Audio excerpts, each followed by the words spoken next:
I had to put a presentation together in Singapore, and the concluding remarks had to be something that nobody else in that room could say. I was the only president of a bid that had been through the Olympic experience. And the film that we commissioned was really a synthesis of those 2 years, of the teamwork, of the vision, of the passion, of the competence, but primarily about people. This was not a construction project.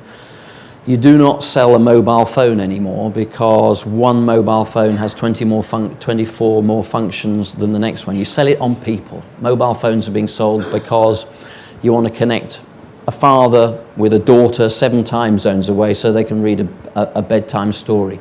This has to be about people. This is what the next 7 years is about. This is what this bid was about. He's standing in the Olympic Stadium in Athens about a week and a half before the opening ceremony.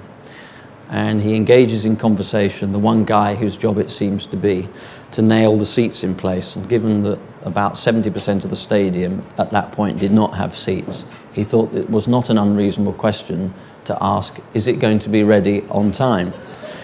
And the Greek guy, baseball cap, hammer in his hand, turned to him and he said, looked around, he said, could you tell me the date of the opening ceremony?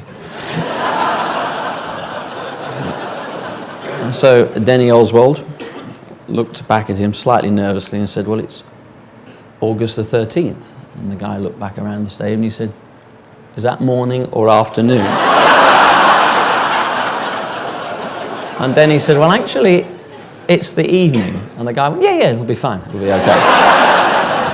It was. You didn't lean up against anything too firmly, and there was a distinct whiff of wet paint everywhere. But I hope that I can give Denny a smoother ride over the next 7 years than he had in Athens. This was an extraordinary team that came together for an extraordinary set of circumstances.